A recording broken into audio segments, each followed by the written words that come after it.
last step in preparing for your retail success is all about inventory. Inventory, inventory, inventory, that's kind of location, location, location of the retail world.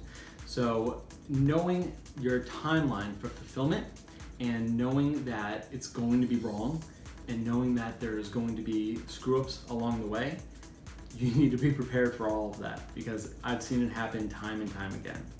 Know how much inventory that you're going to need to have on hand. Be prepared for when a big order comes in and be ready that you may not be paid in a while. If you're with Walmart, they're at a 3 to 4 month period where they're not going to pay you. If you're with Sears, they expect you to put the product in the store on consignment and they only pay you when it scans and gets sold. You may not be paid on the product that's stolen and you may be expected to pay them back for the product that gets returned.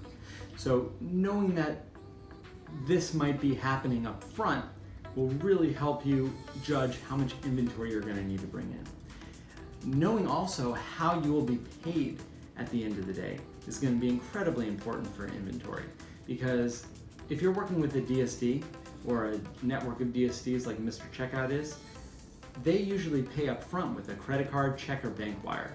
They'll pay you for the product. You ship the product to them, just like it happens on Amazon. But with a major retailer, it's not always like that. They expect you to send the product to them. They'll pay you on a 30, 60, 90, 120 day terms, and there's going to be stipulations on the back of that. Their job is to make money. Your job is to make money. Knowing the line in the sand, always the most important. But also knowing when your schedule is going to be for restocking on your inventory. Knowing the Chinese holidays, if you're in China, is going to be important. Having somebody on the ground in China to do quality assurance is going to be vital to building your big box success. Because if you get some defection in your product and it makes it all the way to retail and you're not going to be able to restock the shelves for 3 months because the product hasn't been ordered yet and hasn't been fixed, then you're out of the game. You've spent a lot of money, a lot of time, you're in an empty spot on a shelf and it's going to be filled up with 5-hour energy or whatever's selling.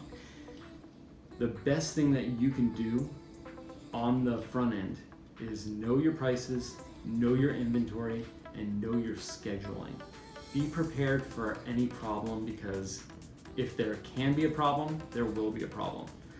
It's an eventuality, but being prepared for it will alleviate a lot of concerns. An ounce of prevention, always worth a pound of cure.